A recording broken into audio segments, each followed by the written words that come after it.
है। और आप देखिए इसी तरीके से 324 अभी महाराज जी ने बता ही दिया था कि क्यों 324 बनाया जा रहा है। 108 108 108 3 बार जोड़ने पर 324 यज्ञ हो जाता है। तो इसकी मकसद का मतलब ये है कि हम लोगों के यहाँ जो कोई भी चीज़ जब की जाती है ना तो उसके एक प्रमाण होते हैं। तो कुंड विस्तृत शास्त्र है, तो उसमें कई तरह के कुंड हैं। उसमें एक कुंड है योनि कुंड। तो जब देवी का यज्ञ होता है तो योनि कुंड बनाया जाता है। तो हमारा भारत देश है, इसी को यदि हम हिंदू राष्ट्र कहना चाहें तो कोई खराबी नहीं। हिंदू हैं, 100 करोड़ हिंदू हैं इस देश में, हिंदू राष्ट्र ही है ये, मुस्लिम राष्ट्र तो है। और यदि एक बार आंख दिखा दे तो भारत बहुत सशक्त देश है और हमारे प्रधानमंत्री भी सशक्त प्रधानमंत्री माने जाते हैं पूरे विश्व। नमस्कार, आप देख रहे हैं नेशनल अयोध्या। मैं हूँ कुंभ की नगरी प्रयागराज में शंकराचार्य चौराहे पर ज्योतिर्मठ पीठ के शंकराचार्य भगवान अभिमुक्तेश्वरानंद जी के का यज्ञशाला को आप देख रहे हैं। यहाँ पर बताया जा रहा है कि 324 करीब 324 यज्ञशालाएँ बनाई जानी है और 9 तारीख को यहाँ पर भगवान शंकराचार्य का जो है यहाँ पर पेशवाई भी होगी। तो आइए इन्हीं सब तमाम चीज़ों को लेकर महाराज जी से बात करते हैं कि पेशवाई कब होनी है महाराज जी की, और यहाँ पर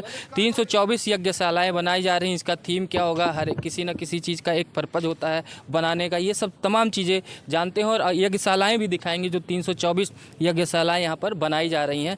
महाराज जी सबसे पहले तो सीताराम हर हर महादेव, क्या कहना चाहेंगे इस यज्ञशाला को? जी, आप अयोध्या जी से पधारे हैं, आपका अभिनंदन है। जय जय सिया राम। कुंभ में पूज्य शंकराचार्य जी महाराज पधारने वाले हैं। श्री शंकराचार्य शिविर में 324 कुंडीय गौ प्रतिष्ठा महायज्ञ, पंचायतन गौ प्रतिष्ठा महायज्ञ का आयोजन होने वाला है, जिसमें पंचदेव उपासना की जाएगी।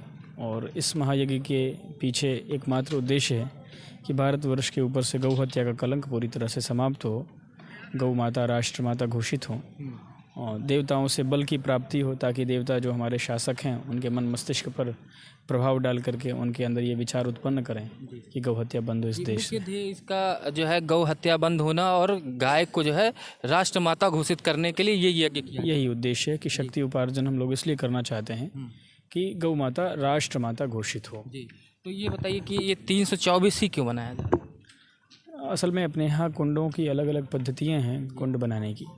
तो उसमें विस्तार में जब बढ़ते हैं तो धीरे से विस्तार होता है, धीरे धीरे विस्तार करेंगे तो 1 है, 11 है, ऐसे अलग अलग विधान हैं। तो 108 108 108 के 3 जब कर देते हैं तो 324 हो जाता है। तो ये 324 है। और वैसे तो सामान्य रूप से ये यज्ञ जो है भगवान विष्णु का स्वरूप है, लेकिन ये शक्ति स्वरूपा यज्ञ इसलिए भी है क्योंकि इसमें 9 शिखर होंगे अलग अलग।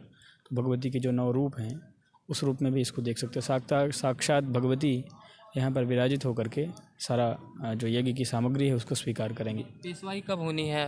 पूज्य शंकराचार्य जी महाराज का प्रवेश मंगलम कार्यक्रम 9 जनवरी 2025 को होने वाला है, जिसमें पत्थरचट्टी के हनुमान मंदिर से वो निकलेंगे और शंकराचार्य शिविर में पधारें। प्रातः लगभग 10 सवा 10 बजे करीब शुरू हो गया था। अभी मैंने देखा यज्ञशाला में जो ये यज्ञ कुंड बन रहा है, इसका आकार जो है मैं वो नहीं बोलूँगा आकार का बनाया जाए। उस आकार का बनाने का क्या मकसद है? मकसद का मतलब ये है जो कोई भी चीज़ जब की जाती है ना तो उसके एक प्रमाण होते हैं। तो कुंड शास्त्र जब आप पढ़ेंगे, जिसमें यज्ञ कुंड निर्माण की पद्धति बताई जाती है, बहुत विस्तृत शास्त्र है। तो उसमें कई तरह के कुंड हैं। उसमें एक कुंड है योनि कुंड। तो जब देवी का यज्ञ होता है तो योनि कुंड बनाया जाता है। तो हमारे यहाँ चूँकि इस यज्ञ में देवी प्राधान्य है, एतदर्थ योनि कुंड का निर्माण कराया जा रहा है। ये कुंड के आधार पर बना? जी हाँ, ये योनि कुंड का निर्माण हो रहा है। आपका परिचय क्या बनेगा? मुकुंदानंद ब्रह्मचारी हैं, शंकराचार्य जी के शिष्य हैं, उन्हीं की सेवा में रहते हैं। तो ये कब से मतलब प्रावधान शुरू हो जाएगी यज्ञ का? यज्ञ का क्रम आरंभ हो जाएगा। आप समझिए कि माघ मास के कृष्ण पक्ष की द्वितीया से यज्ञ शुरू होगा। अंग्रेजी तारीख में यदि देखना चाहें तो 15 जनवरी से संभवतः ये यज्ञ आरंभ है। 15 जनवरी से पूरा मास पर्यंत चलेगा। आपके हिसाब से जो इस महाकुंभ की जो योजनाएं हैं, जो परियोजनाएं चल रही हैं, इसकी कार्यशैली को लेकर आप लोग क्या कहना चाहेंगे? क्या कहना है, बहुत बड़ा काम है। जब हम अपने घर में भी कोई काम करते हैं तो हम अनुभव करते हैं इस बात का कि कई फैक्टर होते हैं काम में। तो मानसिकता क्या है ये देखना पड़ेगा। तो सरकार की मानसिकता अच्छी है, वो चाहती है कि बड़ा आयोजन करें और उसके लिए बहुत प्रयास कर रही है। जितना सरकार कर सकती है वो सरकार कर रही है। प्रशासन भी अपना काम कर रहा है, लोग भी अपना काम कर रहे हैं। अभी तो समय है, अभी तो धीरे धीरे विकसित हो रहा है और सब अच्छा ही चल रहा है। कोई ऐसी समस्या तो नहीं है, हम लोगों को किसी चीज़ में ऐसी कोई आपत्ति भी नहीं है, अच्छे से सब चीज़ें हो रही हैं। हिंदू राष्ट्र की बहुत बात की जा रही है और सनातन बोर्ड के गठन की भी बात की जा रही है। इसमें शंकराचार्य भगवान का या आप लोगों का ज्योतिर्मठ पीठ का क्या मानना है? देखिए, शंकराचार्य जी महाराज ने तो कई बार इस बात को कही है कि हम लोग हिंदू राष्ट्र शब्द के पक्षधर नहीं हैं। हम चाहते हैं राम राज्य। दूसरा, हिंदू राष्ट्र की बात चाहे जो करते हैं, जो हिंदू राष्ट्र की बात करते हैं, उन्होंने अभी तक कोई स्वरूप पेश नहीं किया कि हिंदू राष्ट्र में ये होगा। आज जो हमारा भारत देश है, इसी को यदि हम हिंदू राष्ट्र कहना चाहें तो कोई खराबी नहीं। हिंदू हैं, 100 करोड़ हिंदू हैं इस देश में, हिंदू राष्ट्र ही है ये मुस्लिम राष्ट्र तो है नहीं। अलग से जब हम किसी चीज़ की बात करते हैं तो उसका स्वरूप बताना पड़ेगा हमको। तो जो हिंदू राष्ट्र की बात करते हैं वो स्वरूप बताएं। दूसरा, यही स्वरूप में आप हिंदू राष्ट्र घोषित यदि कर देंगे तो गौ की हत्या तो इस देश में रोज़ 50,000 से ज़्यादा गाय काटी जा रही है।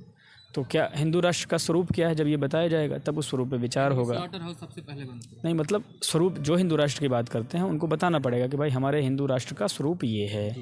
जब कोई बताएगा प्रस्ताव तब फिर उस पर विचार करेंगे। बड़े बड़े लोग, यहाँ हमारे शंकराचार्य जी हैं, बड़े बड़े आचार्यगण हैं, वो सब तब विचार करेंगे ना कि जब कोई स्वरूप, कोई प्रारूप होगा। अभी तक कोई प्रारूप किसी भी राष्ट्र की बात करने वाले किसी व्यक्ति ने नहीं दिया। जहाँ तक हिंदू राष्ट्र की बात है तो ये हिंदू राष्ट्र ही है। हम तो इसी देश के हैं ना, हम हिंदू हैं ना, और ये हमारा राष्ट्र है तो ये हिंदू राष्ट्र है। बांग्लादेश को लेकर क्या कहेंगे कि वहाँ पर जो हिंदुओं के ऊपर अत्याचार हो रहे हैं, इसको कैसे देखें? क्या कहना है बांग्लादेश को लेकर के? देखिए, बहुत अन्याय हो रहा है, ये अत्याचार हो रहा है। कभी भी किसी को ये नहीं समझना चाहिए कि हम यदि बहुसंख्यक हैं तो हम अल्पसंख्यकों के ऊपर अत्याचार कर देंगे। बांग्लादेश में हिंदुओं को टारगेट किया जा रहा है केवल इसलिए कि उनकी संख्या कम है और वो हिंदू हैं। तो ये अच्छी नीति नहीं है। हम अपने सरकार से मांग करना चाहेंगे कि आप जो नीति पहले के हमारे देश के सत्ताधीशों ने अपनाई थी, तो विदेश नीति सही करके बांग्लादेश को निश्चित रूप से बड़ा संदेश देने की ज़रूरत है। बांग्लादेश के हिंदुओं को ये संदेश जाना चाहिए कि भाई हमारे साथ भारत खड़ा है। भारत खड़ा है, किस रूप में खड़ा है, क्या प्रोटेक्शन दे रहा है, कैसे दे रहा है, समाज के सामने ये बात अभी तक नहीं आई है। ज्योतिर्मठ के शंकराचार्य जी महाराज ने जैसे ही शेख हसीना को वहाँ से सत्ता से हटाया गया, उसी के बाद उन्होंने पहला पत्र यही भेजा था भारत देश की सरकार को कि आप शंकराचार्य जी तो यहाँ तक उन्होंने कहा कि भाई आप हमारे 1 करोड़ हिंदुओं को यदि वहाँ परेशान कर रहे हो तो 7 करोड़ बांग्लादेशी भारत देश में हैं। इसमें तो सरकार को निर्णय लेने की आवश्यकता है। सरकार यदि एक बार आंख दिखा दे तो भारत बहुत सशक्त देश है और हमारे प्रधानमंत्री भी सशक्त प्रधानमंत्री माने जाते हैं पूरे विश्व में। तो वो एक बार यदि आंख दिखाए, दृढ़ता से बात करे, तो बांग्लादेश में रह रहे, चाहे पूरे विश्व में कहीं भी रह रहे किसी भी हिंदू को कोई समस्या ना हो।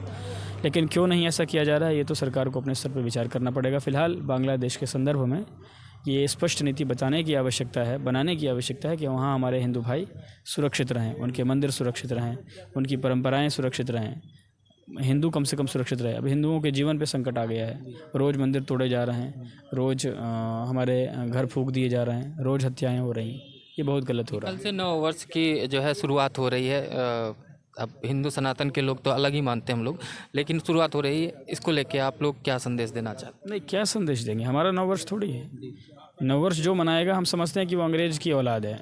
ये अंग्रेज़ों का 9 वर्ष है। हमारा 9 वर्ष चैत्र मास के शुक्ल पक्ष की प्रतिपदा को है। तो जो इसको मानता है हम समझते हैं कि उसके बाप अंग्रेज़ होंगे। जिसके बाप अंग्रेज़ हों तो अंग्रेज़ के त्यौहार मनाना है, उसमें कोई दिक्कत थोड़ी है। हमारा पर्व जो है, हमारा 9 वर्ष चैत्र मास के शुक्ल पक्ष की प्रतिपदा से होता है। जो भी हम हिंदू हैं वो उसी को मनाते हैं। हम अंग्रेज़ों को, अंग्रेज़ के वंशजों को, अंग्रेज़ की औलादों को, सभी समस्त अंग्रेज़ों को उनके 9 वर्ष की बधाई देते हैं। बहुत सारे लोग हैं जो हमारे देश में भी रहते हैं अंग्रेज़। तो जब मुसलमानों का हिजरी संवत्सर आता है तो मुसलमानों को भी उसकी खुशी होती है। हम उसको भी बधाई देते हैं कि भाई तुम्हारे 9 वर्ष की तुमको बधाई। तो कल भी फतवा जारी हो गया है कि जो है 9 वर्ष ना मनाए मुस्लिम। वो उन्होंने जो भी कहा वो उनका मामला है। हम जो अंग्रेज़ हैं इस देश में, जो भी अंग्रेज़ है, जो 9 वर्ष मनाने वाले अंग्रेज़ हैं, तथाकथित अंग्रेज़ हैं, चाहे जो भी अंग्रेज़ हैं, अंग्रेज़ों को उनके 9 वर्ष की हम बधाई देते हैं। उनकी खुशी में हम अपनी प्रसन्नता व्यक्त कर रहे हैं कि भाई अपना 9 वर्ष हम अपने तरीके से मनाओ। हमारा 9 वर्ष चैत्र मास के शुक्ल पक्ष की प्रतिपदा को ही होता है, जिस दिन हम भगवती की उपासना करते हुए अपने जीवन को आगे बढ़ाते हैं, शक्ति संचय करते हैं। वसंत का समय होता है और विधि विधान से हम अपने 9 वर्ष को आगे बढ़ाते हैं। किस तरीके से बनाया जाता है, अब देखिए किस तरीके से इसकी कितनी गहराई है।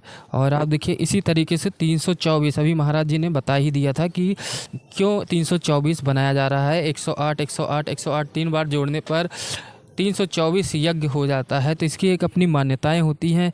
ये देखिए इधर किस तरीके से साँचा लगाकर इसको बिल्कुल प्योर मजबूती के साथ सीमेंटेड यज्ञशाला ये बनाई जा रही है।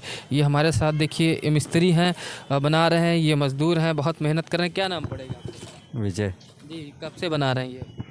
कल से। कल से बना रहे हैं, तो आप लोगों के ऊपर पूरी जिम्मेदारी है। जी बिल्कुल। जी, तो कैसा लग रहा है इस महाकुंभ में सनातनियों के लिए इस तरीके से काम करना? बहुत अच्छा। गर्व की बात। जी जी बिल्कुल। तो आप लोग राजमिस्त्री का ही काम करते हैं? जी। जी, ये देखिए मिस्त्री जी जिनके ऊपर पूरा भार है कि इसको बनाने का, इन्हीं से बात कर लेते हैं। क्या नाम पड़ेगा भैया? हमारा नाम हरिश्चंद्र पड़ेगा। जी हरिश्चंद्र जी, आपके ऊपर एक तरीके से देखा जाए तो बहुत बड़ी जिम्मेदारी है और बात है कि ऐसा काम मिला है करने के लिए। हाँ, महाकुंभ में हमको लोग को महाकुंभ के साथ साथ शंकराचार्य भगवान के जो जिम्मेदारियां होती हैं उनके यज्ञशालाओं को बनाने की आपके ऊपर जिम्मेदारी, इसको कैसे देख रहे हैं? बहुत अच्छा लग रहा है काम करने में।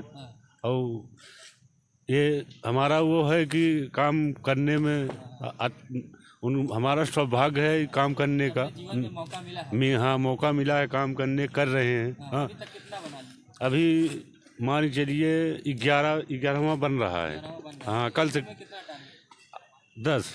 हाँ जी जी जी। धन्यवाद आप लोगों की ईश्वर कृपा बनाए रखे। तो ये देखिए इस तरीके से बनाया जा रहा है, मजदूर लगे हैं। आप ये देखिए, जैसे ये हवन कुंड देखने में लग रहा है और ये कार्यशाला देखने में लग रहा है कि जैसे हम किसी सतयुग में हैं। अब पूरा वही छाप दिखेगी जब यहाँ पर स्वयं शंकराचार्य जी होंगे और उनके शिष्यगण होंगे और सनातन परंपरा के मानने वाले लोग होंगे और इसका अलौकिक और दिव्य स्वरूप उस दिन लगेगा। तो वीडियो अच्छा लगा तो चैनल को सब्सक्राइब करिएगा, वीडियो को शेयर करिएगा। नमस्कार।